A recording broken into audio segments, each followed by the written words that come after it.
highly disagreeing with his choice of attacks here, and he should have spent that instead to take down this base right here, which will be very annoying to him later. And if Zerg chooses to do so, he'll be able to reinforce this with a Nidus Canal.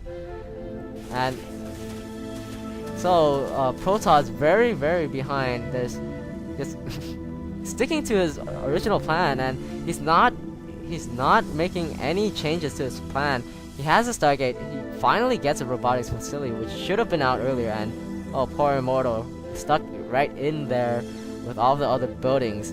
So a little bit of poor positioning there from the Protoss player, and Zergling's just coming in, and Protoss right now is just getting starved here, and gas gone, and Zerg is in a massive lead, and I wouldn't be surprised if Zerg were to just storm in here, and then these units will pull back, panicking, and then these Zerglings will be able to go in and just take it out. And I'm pretty sure that yes, those Zerglings are cracklings, which basically make it attack very, very fast, crack speed, and just able to destroy these. And as we can see here, the Protoss army is just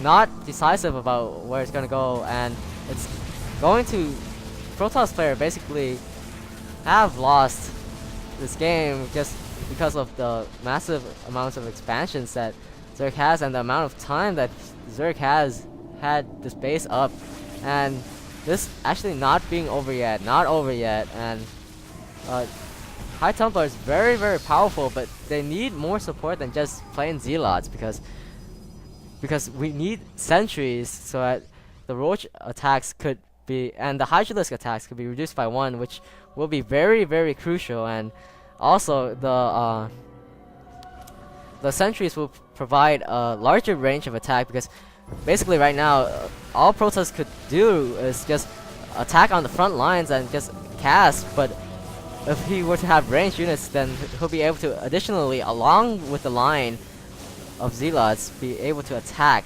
So Protoss right here, I'm just ranting on and on about his unit composition and how much I disagree with it. And more Zerglings coming in right here. If these Zerglings are able to waste all these storms of the Templars and get past these Zealots, the Zerglings, mass Zerglings, could be very viable to crush this army, although these High Templars are very highly stocked on Psionic Storm.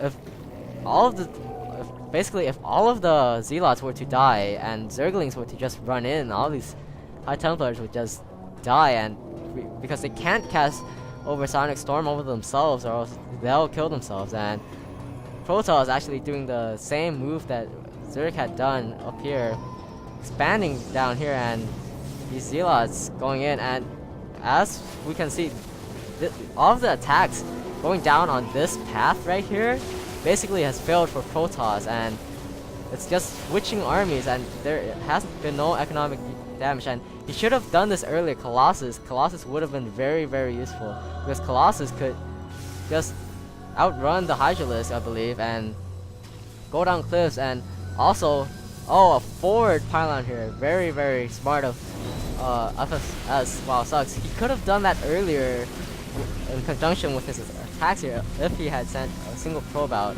to be able to reinforce his army with a single pylon.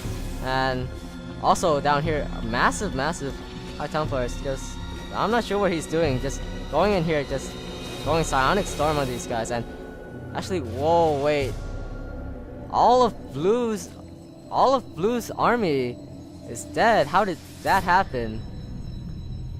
Blue Zerg was just far ahead earlier, and I guess he didn't keep up with his macro, and Protoss just, because look here, Protoss is mined out right there, and he's about to mine out right here.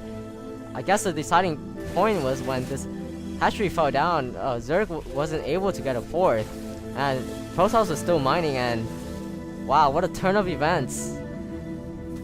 I can't believe that Protoss is winning. Basically the whole time I've been criticizing Protoss and his play, but wow, I guess I'm just a total noob here. I'm not sure how Protoss pulled that off. That's fairly amazing. I guess it's because of those psionic storms. Those psionic storms probably did a lot more damage than I had first analyzed, because all of those units that Zerg has were used from larvae.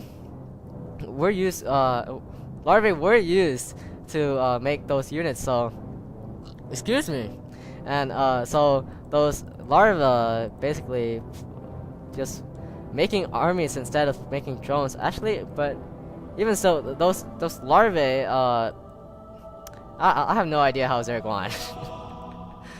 Zerg was saturated on most of his bases whenever they were up, and I guess he lost too much of his army to those High Templars. And wow, okay, all right. So I guess I was being a total noob, and I'll keep better watch on both sides next time. I guess it was because I was criticizing so much on the Protoss player that I wasn't paying attention to Zerg's situation carefully, and so Zerg lost. So very unexpected outcome there. So hope you guys enjoyed that, and the next one, hopefully I won't be as much of a noob as I was in this one, and so hope you guys enjoyed that, and I'll see you guys next time.